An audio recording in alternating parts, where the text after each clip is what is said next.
এখন আমরা লসাগু এবং গসাগুর কিছু স্পেশাল কেস সম্পর্কে জানবো। এইগুলা কিন্তু বেশ গুরুত্বপূর্ণ, কারণ এইখান থেকেও কিন্তু ম্যাথ আসতে পারে। অর্থাৎ এইখানে যে টেকনিকগুলো আছে বা যে সূত্রগুলা, এগুলা ব্যবহার করেও কিন্তু ম্যাথ আসতে পারে। এখানে প্রথম স্পেশাল কেসটি কি বলছে, যে এ আর বি দুইটা সংখ্যার গুণফল ইকুয়াল টু ওই দুইটা সংখ্যার লসাগু আর গসাগুর গুণফল। বিষয়টা কেমন আমি বলি।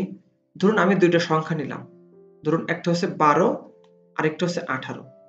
এখন এই দুইটা সংখ্যার গুণফল যা হবে, অর্থাৎ 12 ইন্টু 18, এই মানটা এই দুইটা সংখ্যার লসাগু আর গসাগুর গুণফলের সমান হবে।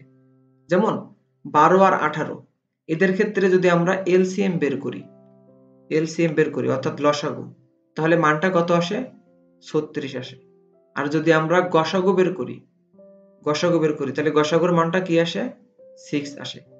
এখন 12 ইন্টু 18 ইকুয়াল টু 36 ইন্টু 6 হবে। অর্থাৎ দুইটি সংখ্যার গুণফল ওই দুইটি সংখ্যার লসাগু আর গসাগুর গুণফলের সমান। ধরুন এটা এ, এটা বি, এটা হচ্ছে এলসিএম আর এটা হচ্ছে জিসিএফ। অর্থাৎ এখানে কি দাঁড়ালো? দুইটা সংখ্যার গুণফল সবসময় ওই দুইটা সংখ্যার লসাগু আর গসাগুর গুণফলের সমান হয়। দ্বিতীয় স্পেশাল কেসে কি বলছে, if GCF of a comma b equal to 1, অর্থাৎ দুইটা সংখ্যা এ আর বি এর জিসিএফ অর্থাৎ গসাগু যদি 1 হয়, তাহলে এ আর বি আর কোপ্রাইম, অর্থাৎ এ আর বি কোপ্রাইম হবে।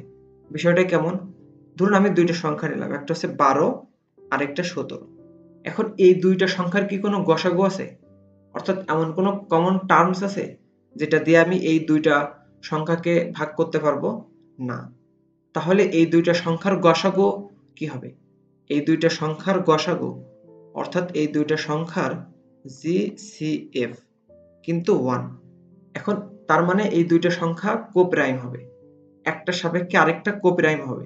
এখানে আবার প্রাইমটা কিন্তু নিয়ে আসেন না। অনেকে ভাবতে পারেন 12 তো প্রাইম না। এখানে আসলে প্রাইম বলা হচ্ছে না, বলা হচ্ছে একটা সাপেক্ষে আরেকটা কোপ্রাইম। এবং একটা সাপেক্ষে আরেকটা কোপ্রাইম কখন হবে? যখন তাদের গসাগু 1 হবে।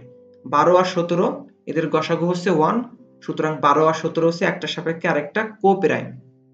তৃতীয় স্পেশাল কেস কি বলছে, LCM and GCF of fractions, অর্থাৎ ভগ্নাংশের ক্ষেত্রে আমরা এলসিএম আর জিসিএফটা কিভাবে বের করব।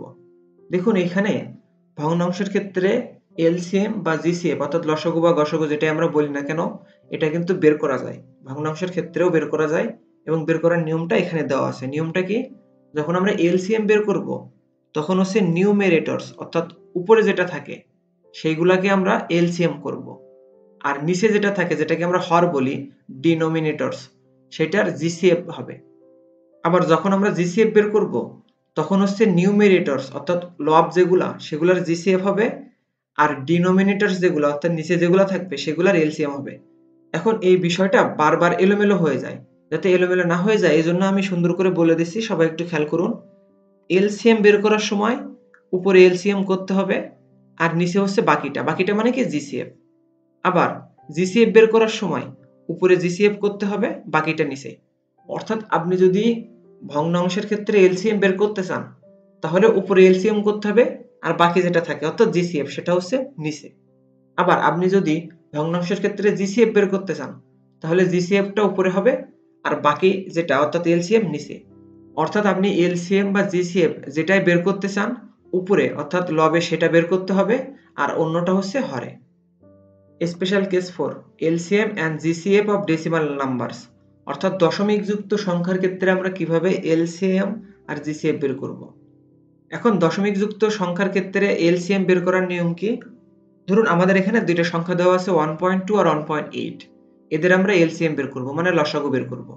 এখন এটার জন্য আমি কি করব, দেখুন এই 1.2 এবং 1.8 এই দশমিক দুইটাকে যদি আমি সরাতে চাই, তাহলে দুইটার সাথেই 10 করে গুণ দিতে হবে। তো আমি 1.2 এর সাথে 10 গুণ দিলে 12 হলো, আর 1.8 এর সাথে 10 গুণ দিলে 18 হলো। এখন আমি যে 10 গুণ দিলাম, এই 10 তো আবার ভাগ দিতে হবে। ভাগটা আমি 10 টু দি পাওয়ার -1 আকারে লিখলাম, যাতে আমার এই ডান পাশের ভ্যালু বাম পাশের ভ্যালু সমান থাকে। এখন 12 আর 18 এদের লসাগু কিন্তু আমরা বের করে ফেলতে পারি। কত হয় সেটা 36। সো 12 আর 18 এর লসাগু আমরা 36 এখানে লিখলাম, আর 10 টু দি পাওয়ার -1 সাথে আছে ওটা লিখে দিলাম। 10 টু দি পাওয়ার -1 মানে কি 10 দিয়ে ভাগ, তাহলে আমরা 3.6 পেলাম। একটা হচ্ছে দশমিক যুক্ত সংখ্যা, আরেকটা হচ্ছে 12 যেটার সাথে দশমিক নেই। এখন আমার তো এই দশমিকটাকে দূর করতে হবে। এখন দশমিক দূর করার উপায় কি? 10 গুণ করতে হবে। 10 গুণ করলে 72 হবে।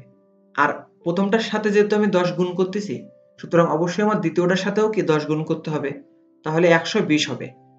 এখন আমি যে 10 গুণ করলাম, আমাকে তো 10 আবার ভাগ দিয়ে দিতে হবে। তো সেটা কিভাবে লিখলাম? 10 টু দি পাওয়ার মাইনাস 1 আকারে। এখন আমি 72 আর 120 এর লসাগু বের করব। সেটা কত হয়? 360। আর সাথে 10 টু দি পাওয়ার মাইনাস 1 ছিল, সেটা লিখে দিলাম। এখন 10 টু দি পাওয়ার মাইনাস 1 মানে কি? 10 দিয়ে ভাগ করা, অর্থাৎ 36।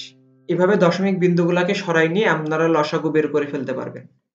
এখন আসুন জিসিএফ অর্থাৎ গসাগু বের করার ক্ষেত্রে। ধরুন 1.2 আর 1.8 এর গসাগু বের করব। এখন নিয়ম আগের মতোই। এই দশমিক দূর করার জন্য আমি 10 দিয়ে গুণ দেব। তাহলে 1.2 টা হয়ে গেল 12 আর 1.8 টা হয়ে গেল 18। আর যেহেতু 10 দিয়ে গুণ দিছি, তো 10 দিয়ে ভাগ দিছি কিভাবে? 10 টু দি পাওয়ার মাইনাস 1 আকারে। এখন 12 আর 18 এর গসাগু কত হয়? 6 হয়। আর 10 টু দি পাওয়ার মাইনাস 1 তো থাকলো।